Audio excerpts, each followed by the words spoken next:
All right. So I have a long talk title, so I'm going to read it with us. So, interviewing fast and slow, use behavioral science to ace tech interviews and build better teams. So my name is Wes Winham. Has anyone heard of the book Thinking Fast and Slow? So a few people. So this is like a 2011 cognitive psychology, behavioral economics book that if you read any other psychology books, it will probably mention something from that book. So it's kind of one of those big milestone books. It was written by a Nobel Prize winner, kind of a big economics deal. The basic idea is you have two brains. You've got kind of your old System 1 brain. This is like your fast brain, your reaction. Like you see a thing that looks like a snake, and before you know it, you're like, and you didn't even realize that, it's a snake-like toy or whatever. That's System 1. It's really fast, really efficient. System 2 is the when it's hard to think, when you have to I got to do math to do this tip thing or whatever is hard, that's System 2. System 1 has biases. System 2 does the new, what we think of as human thinking. That's kind of the basic idea. And before I get into the meat, I'd like to ask a favor. I want to give this talk at IndyCodes. This is like a short version. So if you have thoughts, please tweet at me. My direct messages are open. Email me if something's confusing. If you liked a part, I would really appreciate feedback. And if you're totally confused, raise your hand and we can talk about it tonight. All right. And I need to figure out how to make the slides go next. That's not it. Okay. So I spent 10 years as head of engineering at a startup here in Carmel called PolicyStat. Did a lot of hiring. I thought I was really good at hiring, and then I learned I wasn't. There's a lot of Dunning-Kruger effect in hiring. It feels easy, but it's not. It's really hard. I hired a dozen interns and 8 engineers and assorted other folks. So I've at least made enough mistakes. I really got motivated around hiring 2 summers ago. I was sitting there with an engineering manager talking about this awesome intern we hired. He's pushed 15 things to production in 10 weeks, like a senior engineer, and we're feeling really good. And they're he's like, man, we got lucky with Stefan. What do you mean? I had screened out his resume. The best intern I've had in 10 years, I threw away his resume. I just got lucky with this intern match program. So that kind of led me down this path of what else am I doing wrong? And kind of led me to end up starting a company at the end of last year related to hiring, because it's something I'm really passionate about. So before we talk about hiring, let's talk about what our goal is. Does anyone want to give me a definition of the goal of the hiring process? I think this is kind of hard. I know I might have scared everybody by saying it was hard. Best available candidate. Best available candidate, that's a common definition. You also might hear the best candidate. I think best available is better than best candidate.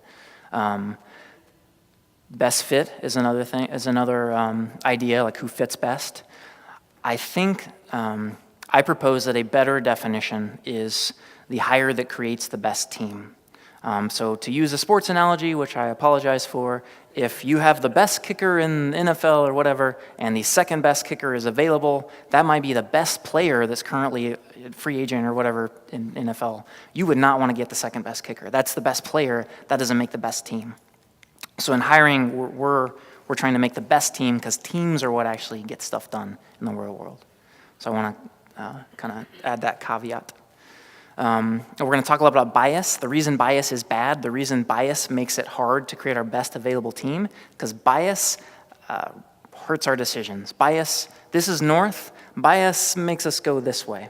So in this context, we all have bias, but bias is bad. Bias is the thing taking us away from our good decisions. So we're going to talk about the cognitive biases that are from that book, Thinking Fast and Slow. And if you're interviewing, the goal of this talk is to talk about how we can exploit them. So people have biases. Your job is to get the job. How can we exploit these biases to get the job? And in the context of that, we're going to talk about how to defend in them. This is like a red team model of computer security. So you have these weaknesses. How can we exploit them and defend against them? I'm going to try to convince you that your gut feels good is not actually good for hiring. I learned that myself. And then I'm going to talk about the most common bias-causing heuristic. I'm going to skip this slide. This is the guy that wrote the book. He has a really cool story about how he changed the way the Israeli military did officer training, and it's now used at Google.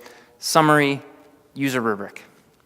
Put it down to a rubric. Make it very detailed what you're asking, and then use human judgment within that rubric. That's what Google does. They had another thing. They studied it. They ditched it. Now that's what they use. So why did that rubric system improve the score? So a heuristic is a rule of thumb. That's all that means. So you can't do detailed analysis on everything in life, so we all use heuristics. That's all heuristic means, is a rule of thumb. So I would like everybody to please read this, engage your system too, and answer the question silently. A bat and a ball cost $1.10 in total. The bat costs $1 more than the ball. How much does the ball cost? All right, who said the ball cost 10 cents? That is the obvious answer that is wrong. That is the heuristic answer. And the rest of you that didn't raise your hand, I'm just going to give you the benefit of the doubt that you actually got it to 5 cents. It seems like 10 cents should be the answer. If you did a little algebra, you would realize that that's wrong. This is our bias at work. It just seems right, and it feels right. If you don't sit down and do the algebra, you're probably like, but why? This is another example of a bias in the visual system. This looks like a spiral. At least it does to me. Does it look like a spiral in the audience? Okay. It's not. These are concentric circles. This weird stuff messes with your visual system. The biases that worked in our ancestral environment, in the jungle, savanna, whatever, these things didn't exist. This was a bug that doesn't matter, right? Our brains were evolved in this environment, and we've taken them to this other environment where they're maybe not so good at certain things. So, but you're different. You don't have any biases, right? I'm different. Good. Keep believing that, because we will be able to attack you more effectively with our red team here. I'm going to read this one. This is another wall of text. So, Linda is a 31-year-old, single, outspoken, and very bright. Is 31-year-old, single, outspoken, and very bright. She majored in philosophy. As a student, she was deeply concerned with issues of discrimination and social justice, and also participated in anti-nuclear demonstrations. Which is more probable? 1, Linda's a bank teller. 2, Linda's a bank teller and is active in the feminist movement. If you give this question to people in the general population, 2 is by far the more popular answer. And because there's some computer scientists in here that are like working their set theory, you could tell me why that doesn't make any sense, right? 2 has extra conditions. There is no way it's more probable, because everyone, if Linda is a bank, this group contains that group, and this group is smaller. But the intuition, your bias is, oh yeah, I can imagine Linda as a feminist bank teller. That makes more sense. That's the answer. And that's how our brains work. You might have gotten the right answer here, but we do not get the right answer all the time. That's how we're wired. This is a heuristic.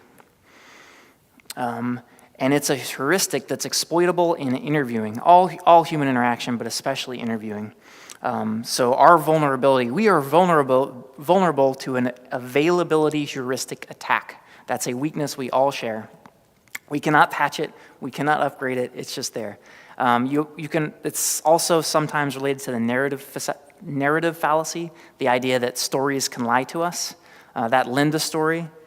Linda as a feminist is a more salient story. I believe it more. I can imagine it. I can imagine Linda going to the nuclear marches.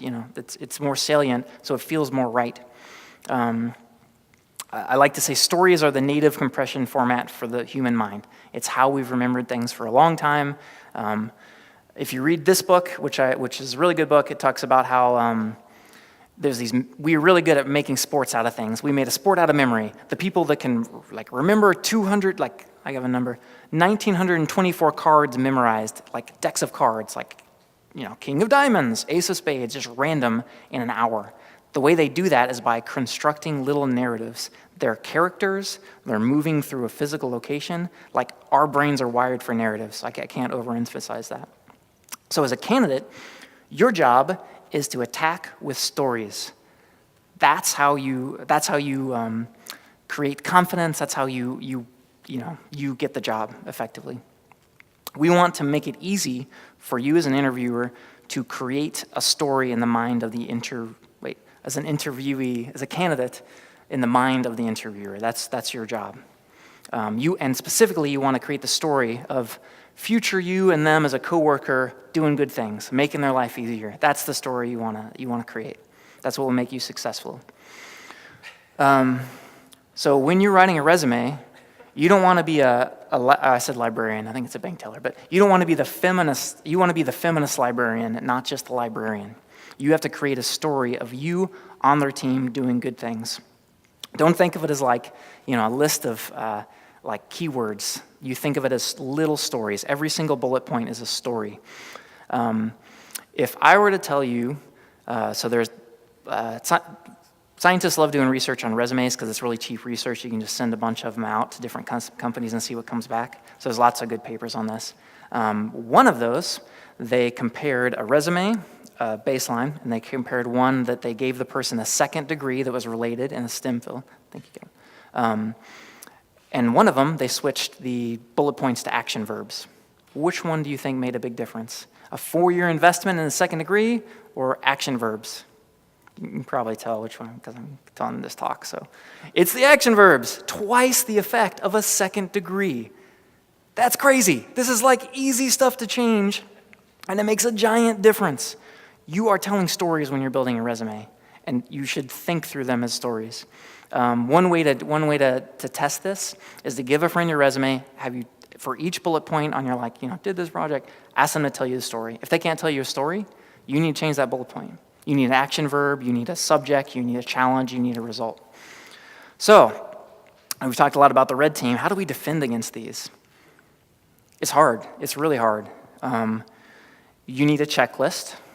You need to pick a few criteria. You can say things like previous professional Python experience, has worked with AWS, can tell me a story about a conflict with a coworker, can tell me a story about adding a new piece of, well, actually I'm on a resume, so you can't tell me a story at all. So you have to be you have to get pretty basic, which is why resumes suck. And resumes suck for everyone. Everyone knows they suck, but it's what we use. So I recommend relying on them as little as possible from the defender side. But the best way is at least have an objective point system because you're less susceptible to the person who has a friend that is good at resumes. I can take someone who is getting no callbacks, change the resume, and get them the callbacks. I did not change that person. They're not better or worse for your team. So if you can find a way to not do resume screening, that's really the trick there. So the phone screen.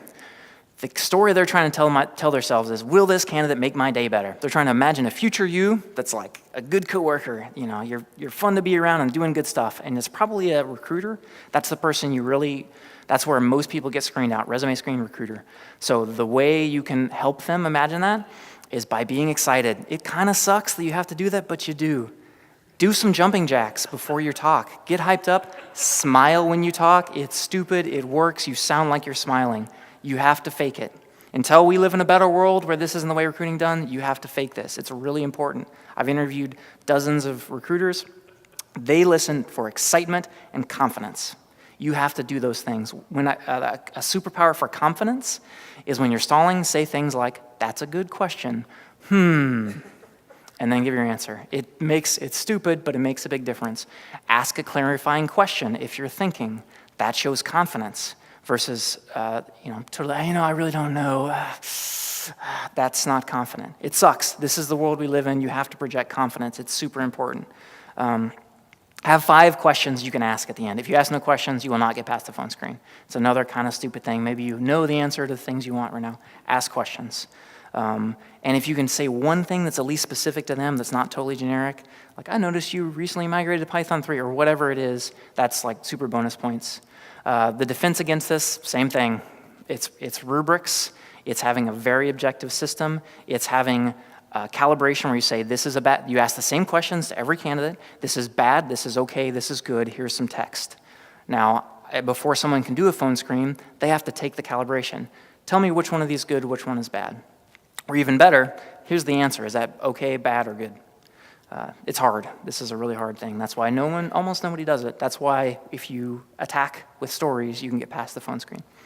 I don't have time for this, but there are things that make a story good and make it bad. There's a book called Selling with a Story that is the best book on this topic, and I've read a bunch, and most of them are not good. So take-home tests. These are increasingly common. I've got no time. Increasingly common, you can hack around these. So most of them are untimed. Figure out how much time, it's usually calendar time. If they say, well, okay, how much time should I really spend on it? They'll say, well, give me back to me in 3 days, and it should take about 2 hours. Plan on spending 10 hours. The people that get the job with take-home tests usually spend 3 to 5 times as much time. And when you spend that time, don't spend it on like adding new stuff, just polish the crap out of your solution. That's how you get past the take-home test. And if you can ask questions about how they do their work, the answer, when they're grading this take-home test, it's mostly answering the question, does this look like my work? Does this look like the grader's work? That's the question they're answering. So if you can figure out what they do in their work, what are their tools, what do they do for documentation, you can get past the take-home test. To defend against those, you should time box your take-home tests. Don't give it calendar time because you will get not apples to apples. That's controversial, so I understand it's also a pain to do, and other stuff that I don't have time for. So remember, you can attack the interview, and it is really hard to defend against. This is what lots of people are doing. It's not unethical. Don't lie, but you should play the game that is being played. I think the world would be better if interviewing was better, but until it is, this is how you get past the steps.